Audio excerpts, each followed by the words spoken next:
কালিদাসপুর গ্রামের অধিকাংশ লোকই কৃষিকাজ করে জীবিকা নির্বাহ করত।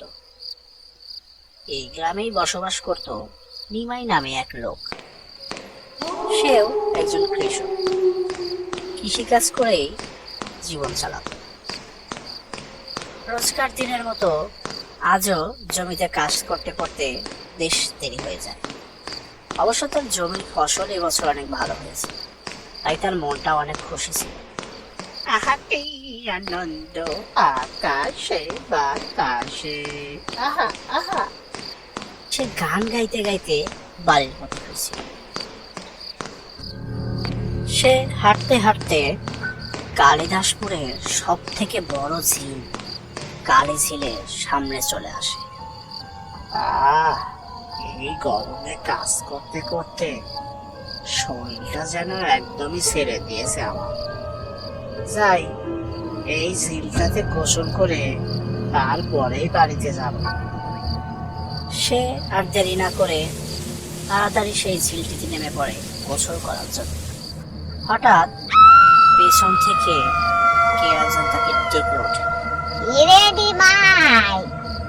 সে পেছনে তাকাতেই দেখে একটা বিভৎস চেহারা নারী অবাক। সে এসব দেখে দৌড় দিতেই যাবে, ঠিক সেই সময় বিদ্যুতের গতিতে যেন সেই অবয়বটি তাকে নিয়ে পানির অতল গভীরে চলে যায়। শেষ হয়ে যায় একটি কৃষকের জীবন।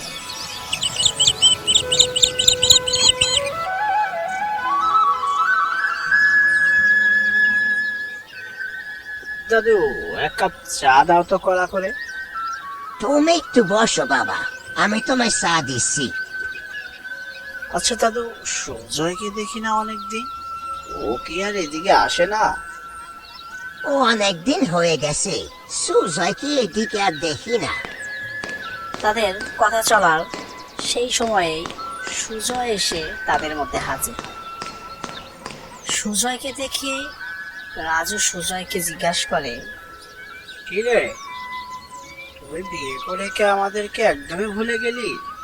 চায়ের দোকানেও তো ঠিক মতো আসিস না। না, আসলে বিষয়টা তেমন না। তুই তো জানিস আমার উপর দিয়ে কি কি আছে এই কদিন। আরে বাদ দে সব। তার নতুন বিয়ে করলি, কেমন কাটছে দিনকাল? বেঁচে আছি এটাই অনেক। তুই তো জানিস এই বিয়েতে আমার একদমই মত নেই। নেহাত বাবা বিয়েটা ঠিক করেছে।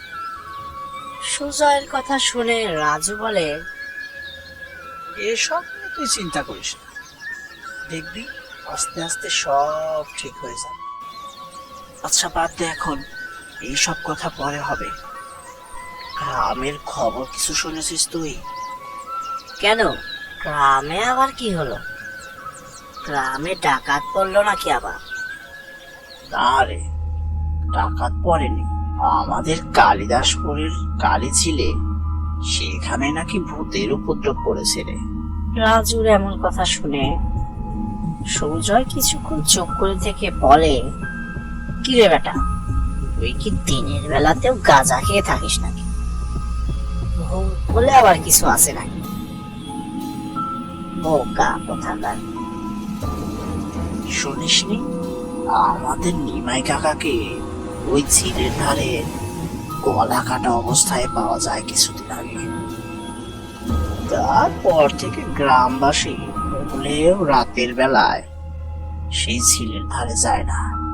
এই কথা শুনে সুজয় ভীষণ অবাক হয় আর বলে, এটা তো কোনো মানুষেরও কাজ হতে পারে নাকি? হয়তো কোনো মানুষই তাকে মেরে ফেলেছে, এখন ভূতের দোহাই দিয়ে পার পেয়ে যাওয়ার চেষ্টা করছে। এভাবে রাজু আর সুজয়ের কথোপকথন চলছিল। হঠাৎ করে সুজয় বলে ওঠে, চল আজই যাব সেই কালী ঝিল। কোথায় তোর ভূত? না বাবা, তোরা বললেও সেই জায়গায় যাস না। সেই জায়গাটা আসলে খুব একটা ভালো নয়। চাওয়ালার কথা শুনে সুজয়ের আগ্রহটা যেন আরো বেড়ে যায়। সে ঠিক করেই ফেলে কালই সেই কালে ঝিলের ধারে যাবে রাতের বেলায়। তাই তারা চায়ের দোকান থেকে উঠে বাড়ির পথে রওনা হয়। বিপদ, ঘোর বিপদ।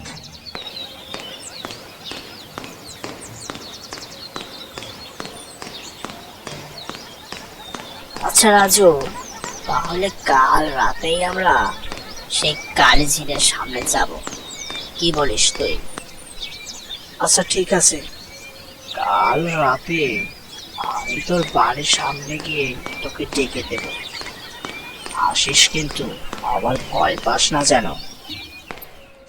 সবকিছু ঠিকঠাক করে তারা দুজনেই বাড়িতে চলে যায়।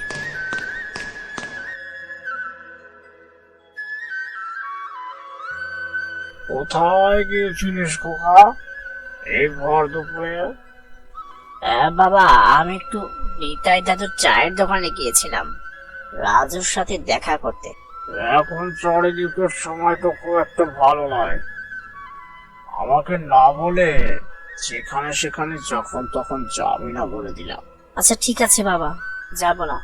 যা, এখন ঘরে যা, বৌমা তোর জন্য অপেক্ষা করছে।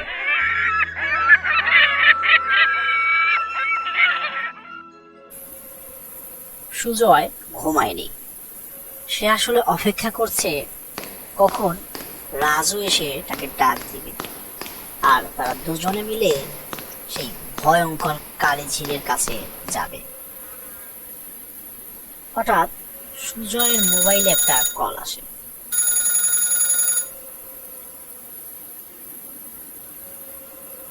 হ্যাঁ রাজু, কোথায় আছিস তুই? আরে আমি তো তোর বাড়ির সামনেই দাঁড়িয়ে আছি, তাড়াতাড়ি বেরিয়ে পড়। বলতে বলতে সুজয় বাড়ি থেকে বেরিয়ে আসে। এত তাড়াতাড়ি এলি যে বলো, আমার জন্যই অপেক্ষা করছিলে নাকি? আরে হ্যাঁ রে, তোর জন্যই অপেক্ষা করছিলাম। চল, আর দেরি করা ঠিক হবে না। নিশিরাত, ফাঁকা ক্ষেতের মাঝখান দিয়ে তারা দুজন একা একা হেঁটে চলেছে। রাতের আধারে অনেক দূর থেকে রাতের নিশাচর প্রাণীর ডাক ভেসে আসে। এই সুজয়, আমার কেমন ভয় ভয় লাগছে, চল আজকে যাওয়ার দরকার নেই। আরে কি বলছিস সেসব? সামনেই তো কালী ঝিল, এত দূরে এসে কি বাড়ি ফিরে যাব না? চল যাই, কিছুই হবে না।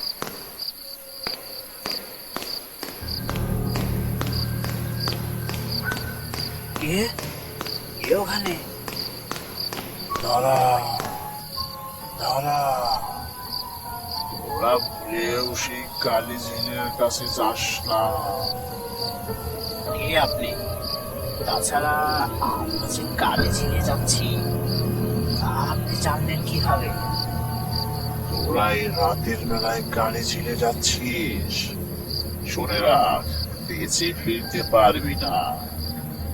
ওর থেকে যে সব আসে, রাতের বেলায় নেশা ভান করে রাস্তার ধারে এখানে বসে থাকে এসব। চল চল, এদের কথায় কান দেওয়া যাবে না। চল আমরা চলে যাই। এর মাসুল যদি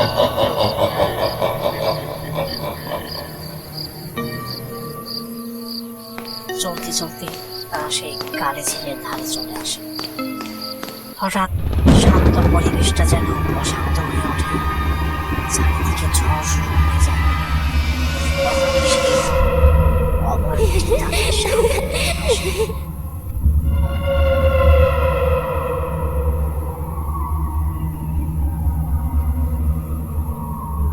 কি সাহস, কি সাহস!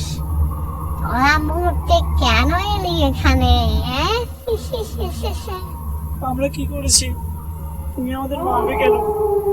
তোরা আমাকে বিরক্ত করেছিস, এর মাসুল তোদেরকে গুনতে হবে। ঠিক তখনই বিদ্যুতের গতিতে সেই অপরাধী রাজনীতি কোথায় যেন কোথাও হয়ে যায়। এই ঘটনা দেখে সুজয় কিছু বুঝতে না পেরে দৌড়ায়।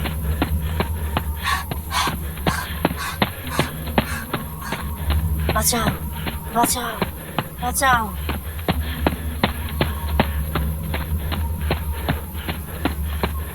ওদেরকে নিষেধ করেছিলাম আমি, ওরা আমার কথা শুনবি না।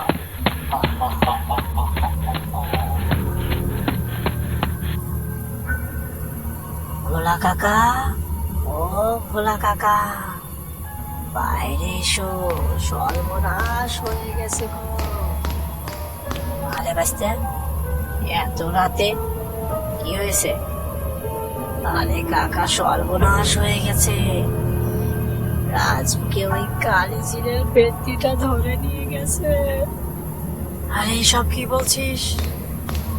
তারপর গ্রামবাসী সবাই একত্রে সেই কালী ঝিলের ধারে যায়। কালী ঝিলের কাছে যেতেই তারা দেখতে পায় এক মর্মান্তিক দৃশ্য। তারা দেখতে পায় রাজুর ছিন্ন বিচ্ছিন্ন লাশ সেই গাছটির নিচে পড়ে আছে। এসব দেখে রাজুর বাবা আর নিজেকে ধরে রাখতে পারে না। সে কান্নায় জর্জরিত হয়ে যায়। হঠাৎ সুজয়ের বাবা সেখানে সে হাজির হয়। কি হয়েছে? তোমরা এত রাতে এখানে কেন? তারপরে হঠাৎ করে সেই অবয়বটি গাছ থেকে নেমে আসে। অবয়বটিকে দেখে গ্রামবাসীর মধ্যে কিছু লোক সেই জায়গা থেকে ভয়ে দৌড়ে চলে যায়। সেখানে থাকে মাত্র 3 জন।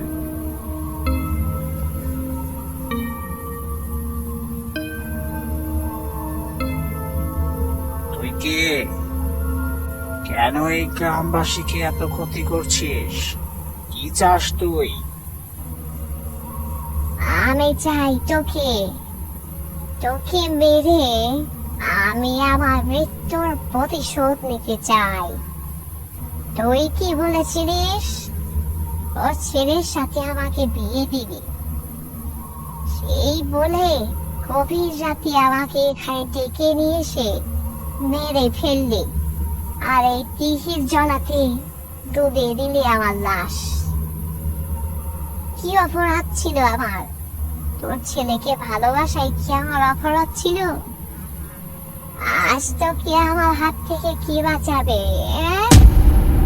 এই বলে অবয়বটি সুজয়ের বাবাকে নিয়ে সেই ঝিলের জলের অতল গভীরে চলে যায়। বাবা, বাবা,